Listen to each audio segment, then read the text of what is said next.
Hello students, तो आज हम पढ़ेंगे दो ध्रुवीयता का अंत।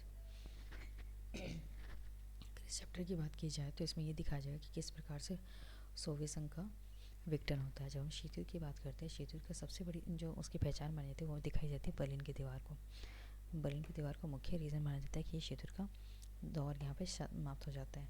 किया क्या कहता है, शीत युद्ध के दौरान जो है 1909 में पूर्वी जर्मनी और पश्चिमी जर्मनी दोनों को डिवाइड कर दिया गया था। डिवाइड करने के लिए बीच में दीवार खड़ी कर दी गई थी और आम जनता ने क्या करा, जब शीत युद्ध खत्म हुआ तो उन्होंने इस दीवार को गिरा दिया। हालांकि ज़रा क्वेश्चन नहीं आते, लेकिन फिर मैं समझा रही थी अगर आपके बुक में दे रखा है तो। विश्व युद्ध के बाद विभाजित हो चुकी जर्मनी का एकीकरण हो गया था और इस तरीके से जर्मनी का एकीकरण कर दिया जाता है इस दीवार को ढाने के बाद। सोवियत संघ के खेमे में शामिल पूर्वी यूरोप के 8 देशों ने एकीकरण की जनता के प्रदर्शन को देखकर अपने साम्यवादी शासन को बदल डाला। शीत युद्ध के अंत के समय सोवियत संघ को यह सब चुपचाप देखते रहना पड़ा। ऐसा किसी सैन्य मजबूरी से नहीं, बल्कि आम जनता की सामूहिक कार्यवाही के दबाव के कारण हुआ था। अंत में स्वयं सोवियत संघ का विघटन हो जाता है और यही हम इस अध्याय में पढ़ने जा रहे हैं।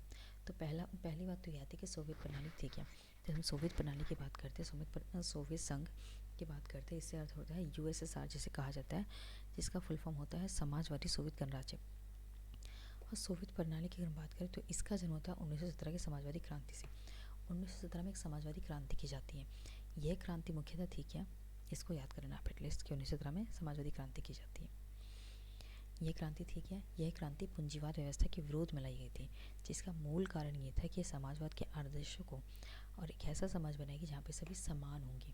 समाजवाद के आदर्शों को लेकर चलेगी, पूंजीवाद के खिलाफ होगी और यहाँ पर सभी लोग बराबर होंगे। अगर देखा जाए तो ये मानव इतिहास में निजी संपत्ति की जो संस्था होती है, जो निजी संपत्ति है, जो कंपनीज लाई जाती है प्राइवेटाइजेशन के थ्रू, जो गवर्नमेंट नहीं लाती है, उसको ही समाप्त करना चाहती थी, समानता लाना चाहती थी और वो चाहती थी कि सभी एक समान हो जाए। ऐसा करने के लिए सोवियत संघ ने क्या करा, सोवियत प्रणाली को लॉन्च किया, जिसे और इस चीज़ को अपने यहाँ सोवियत संघ ने अपने यहाँ लागू करने के लिए क्या करा, एक पार्टी की स्थापना करी, पार्टी की संसार की। इसका अर्थ हुआ कि वो पार्टी जो वहाँ पर कार्यरत है, जो गवर्नमेंट बना रही है, वही सारे डिसीजन लेगी, वो जो है कहीं ना कहीं समाजवाद के पक्ष में डिसीजन लेगी। तो आपसे पूछा जा सकता है कि समाजवाद की विचारधारा क्या कहती है, तो आप आराम से आंसर दे सकते हैं कि संपत्ति, जो निजी संपत्ति, ये इंपॉर्टेंट है कि निजी संपत्ति को ही खत्म करना चाहती है, कि कोई ऐसा प्राइवेट अपने होना रखे, ऑनरशिप ना रखे, यहाँ पे जो है सब कुछ गवर्नमेंट का होगा, इस तरीके से काम करती है। तो सोवियत राजनीतिक प्रणाली की अगर बोलें तो धुरी कम्युनिस्ट पार्टी थी, इसमें किसी अन्य राजनीतिक दल या विपक्ष, और हाँ ये कहती है कि हमें कोई अन्य पार्टी नहीं चाहिए। जब पार्टी की संस्था स्थापित की जाती है तो इसमें कोई भी विपक्ष के लिए जगह नहीं थी, विपक्ष को रखा ही नहीं जाता।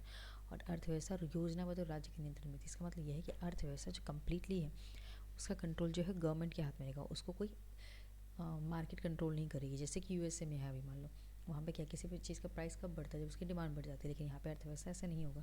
अर्थव्यवस्था गवर्नमेंट डिसाइड करेगी कि किसकी ज़्यादा ज़रूरत है, उस हिसाब से उसका रेट डिसाइड किया जाएगा, कीमत निर्धारित की जाएगी। दूसरे विश्व युद्ध के बाद पूर्वी यूरोप के देश सोवियत संघ के अंकुश में आ गए। सोवियत सेना ने फासियाती ताकतों के चंगुल से मुक्त कराया था। इन सभी देशों की राजनीतिक और सामाजिक व्यवस्था को सोवियत संघ की समाजवादी प्रणाली की तर्ज पर ढाला गया।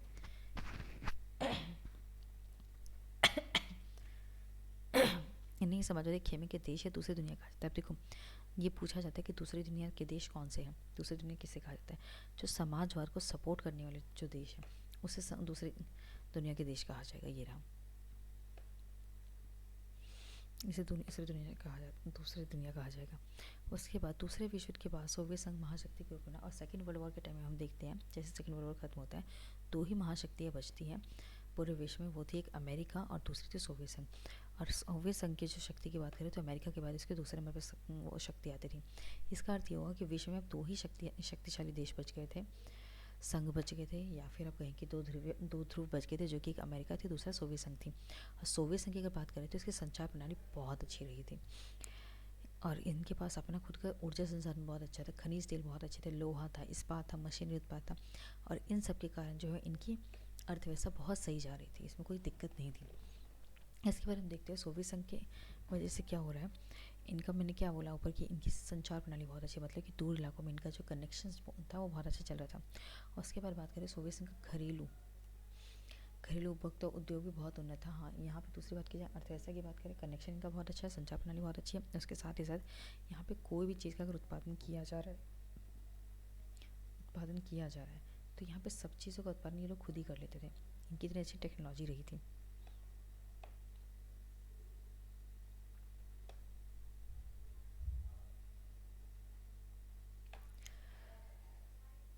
लेकिन एक बात की जाए, अगर कंपेयर किया जाए पश्चिमी देशों से, तो उनकी गुणवत्ता उतनी अच्छी नहीं थी। गुणवत्ता में बहुत अच्छा नहीं रहा था, लेकिन फिर भी इनमें ये क्वालिटी थी कि सारी चीज़ों को खुद ही अपने यहाँ बना पा रहे थे। पश्चिमी देशों के स्तर तक नहीं थी। लेकिन सोवियत संघ की सरकार में सभी नागरिकों को एक न्यूनतम, हाँ, लेकिन सोवियत संघ ने एक काम किया कि उन्होंने अपनी न्यूनतम जीवन स्तर सुनिश्चित कर दिया। उन्होंने सुनिश्चित कर दिया कि सभी व्यक्ति को स्वास्थ्य सुविधा मिले, बच्चों को शिक्षा मिले और बच्चों की देखभाल हो और लोक कल्याणकारी इन चीज़ें चलती है और सारी साथ बहुत सी रियायतें दी जाती थी। बेरोजगारी यहाँ पर नहीं थी। इसके अपोजिट अगर हम पूंजीवाद की बात करेंगे तो यहाँ पे सिर्फ स्किल्स पे डिपेंड करता है। यहाँ पे हो सकता है बेरोजगारी हो, गरीबी हो, या कोई ऐसा बच्चा हो जिसको शिक्षा ना मिल रही हो, ये सारी चीज़ें। लेकिन जब हम समाजवाद की बात करते हैं वहाँ पे इन सभी मूल्यों का खास ध्यान दिया जाता है कि सभी व्यक्ति को कि न्यूनतम आवश्यकता एटलीस्ट पूरी होनी चाहिए। साथ ही साथ जो लोक कल्याणकारी जो नीति है, बच्चों की देखभाल करना, बच्चों को शिक्षा देना, स्वास्थ्य सुविधाएं देना, रोजगार देना, ये सब जो है समाजवाद पूर्ण करता है। और यहाँ पे एक और चीज़ क्या होती है कि यहाँ पे राज्य का स्वामित्व, जब हम राज्य के स्वामित्व की बात करते हैं इसका मतलब ये है कि आप वहाँ पर किसी भी तरह की कोई ज़मीन नहीं खरीद सकते हैं।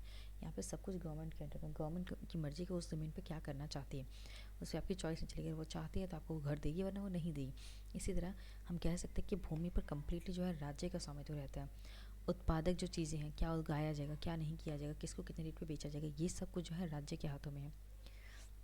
इसके बाद बहरहाल सोवियत प्रणाली पर नौकरशाही का शिकंजा कसता रहा और इन सब की वजह से एक समस्या यह उत्पन्न होती है कि नौकरशाही का कंट्रोल इस पर बढ़ जाता है, वो ज़्यादा कंट्रोल करने लग जाते हैं और इसी वजह से यह प्रणाली जो है सत्तावादी हो जाती है।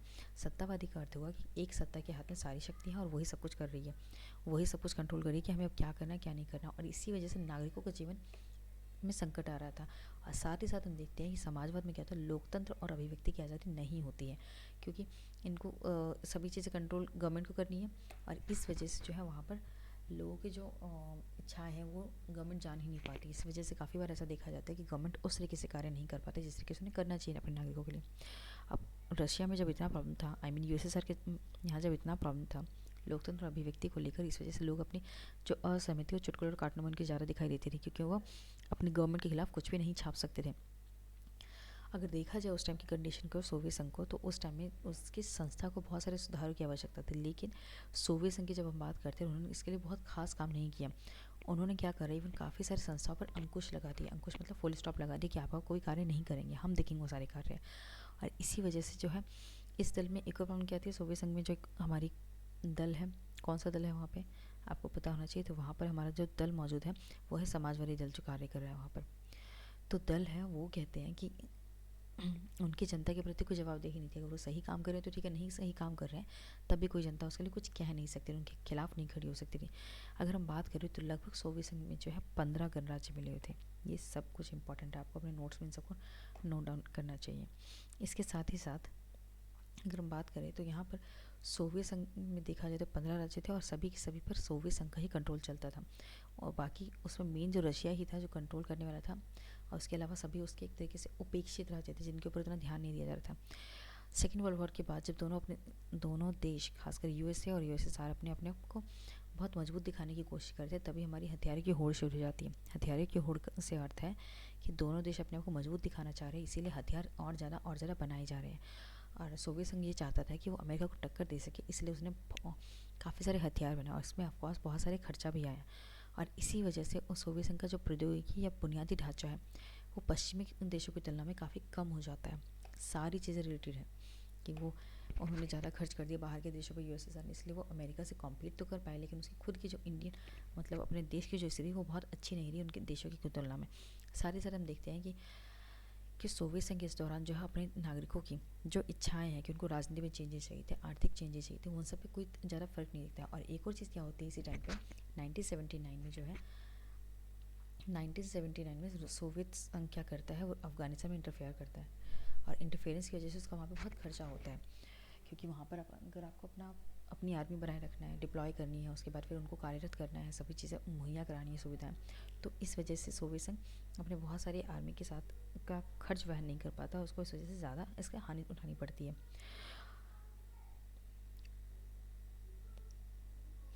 और इसी वजह से क्या होता है, सोवियत संघ में लोगों का पारिश्रम बढ़ाने की कोशिश की जा रही थी, बढ़ाई जा रही थी, उत्पादकता भी बेहतर करने की कोशिश करती, प्रौद्योगिकी भी करने की कोशिश करती, लेकिन फिर भी कितनी भी कोशिश की जाए वो लगभग पश्चिमी देशों से कम ही रही थी। और इस तरह अगर हम वहाँ पे देखें तो इसी वजह से वहाँ पे उपभोक्ता वस्तु की कमी हो जाती है, खाने का संकट आ जाता है और आयात जो है दर साल बढ़ रहा था। और इसी वजह से देखा जाता है कि लास्ट में यूएसएसआर की जो इकॉनमी होती है, अर्थव्यवस्था, वो बहुत डाउन हो जाती है। मैं एक बार फिर से बता देती हूँ कि इसमें क्या क्या था। हम ये देखेंगे कि यूएसएसआर के फुल फॉर्म क्या है। उसके बाद 1917 में समाजवादी क्रांति की वजह से कुछ समाजवाद के मूल्य उभर कर आते हैं, जिनका ये कहना था कि ये सारी भी मूल्य जो वहाँ की पार्टी ही स्थापित कर सकती है, इसलिए समाजवादी पार्टी की स्थापना की जाती है। और ये पार्टी क्या कहती है, कहती है कि हमें समाजवाद लेकर आना है, इसके लिए हमें संपत्ति की जो संस्था है, मतलब संपत्ति पर जो अधिकार है वो सरकार रखेगी, मतलब कोई भी निजी कार्य नहीं होंगे, सभी सरकार के हाथ में होंगे। और इसके साथ ही साथ समानता रखी जाएगी और विपक्ष को नहीं रखा जाएगा इसमें, और नौकरशाही। लेकिन इससे समस्या ये जुड़ी कि नौकरशाही का महत्व बढ़ जाता है, इनकी कोई जवाबदेही नहीं रह जाती है और यहाँ से संकट यूएसएसआर पर उभरने लगता है। नेक्स्ट टॉपिक हम देखते हैं गोरबाचेव और सोवियत संघ का विघटन।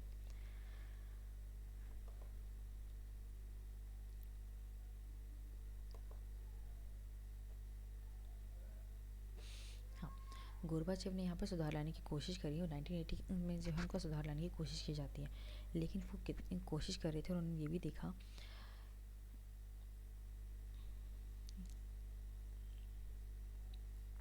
उन्होंने देखा कि पश्चिमी देशों की जब हम बात करते हैं वहाँ पे सोचना पड़ेगी कि क्षेत्र में क्रांति हो रही है, काफ़ी चेंजेस आ रहे हैं, लेकिन अगर सोवियत संघ की बात करें वो इससे काफ़ी पीछे रह चुका था, इसलिए उसको ज़रूरी था कि उसमें भी चेंजेस लाए जाए। गोरबाचेव ने इसमें चेंजेस लाने के लिए, सुधार लाने के लिए क्या करा, उन्होंने पश्चिमी देशों के साथ जो है संबंध अच्छे करने शुरू कर दिए, संबंधों को सामान्य रखा, सोवियत संघ में कुछ लोकतांत्रिक रूप देने का फैसला किया उन्होंने। उसके साथ ही साथ उन्होंने ये भी कोशिश करी कि यूरोप के देश सोवियत देश के खेमों के हिस्से थे। देशों की जनता ने अपनी सरकार और सोवियत नियंत्रण का विरोध करना शुरू कर दिया। और इस टाइम पे हम ये भी देखते हैं कि जो सोवियत संघ के जो खुद के नागरिक हैं वो सरकार के खिलाफ खड़े हो जाते हैं। गोरबाचेव ने इन गड़बड़ियों को में ज़्यादा इंटरफेयर नहीं करा, तख्ता पलट हो जाता है, उन्होंने ज़्यादा इंटरफेयर नहीं करा। उसके बाद फाइनली वो कोशिश करते हैं, ये जब संकट बहुत ज़्यादा बढ़ जाता है, वो कोशिश करते हैं कि विघटन जो है, विघटन होने से सोवियत संघ को बचाया जाए, इसलिए वो उसमें चेंजेस लाते हैं। चेंजेस कैसे लाते हैं, वो यहाँ पर आर्थिक और राजनीतिक सुधार और लोकतांत्रिक नीति के बारे में बात करने लग जाते हैं। उनका ये मानना था कि अब हमें अगर चेंजेस लाने हैं तो हमें ज़रूरी है कि हम कुछ बदलाव लेकर आए। तो कुछ आर्थिक बदलाव लेकर आते हैं, कुछ राजनीतिक बदलाव लेकर आते हैं और कुछ लोकतांत्रिक बदलाव लेकर आते हैं। और इससे हुआ ये कि वहाँ के नागरिक अभी संतुष्ट हो गए कि हमें लोकतंत्र मिल रहा है, उनकी उम्मीदें बढ़ जाती है गोरबाचेव से। तो 1991 में फाइनली जब वहाँ पर तख्ता पलट कर दिया जाता है, वहाँ की जो जनता थी, अब तख्ता पलट हो गया, खुद वहाँ पर गोरबाचेव रहे नहीं, तो इस वजह से जो नरमपंथी या जो गर्मपंथी आते हैं सत्ता में, लेकिन 1991 तक जो है वहाँ की जो जनता थी उन्होंने देख लिया था कि लोकतंत्र का क्या मूल्य है, और इसी वजह से वो अब उस वाली कंडीशन में वापस नहीं जाना चाहते रहे जैसे कि पहली वहाँ की स्थिति थी सोवियत संघ की। और इसी वजह से वो सभी के सभी इसके खिलाफ खड़े हो जाते हैं। रूसी गणराज्य ने जहाँ बोरिस येल्त्सिन ने आम चुनाव जीता था, केंद्रीकृत नियंत्रण को मानने से इनकार कर दिया अपने गणराज्य की तरफ से।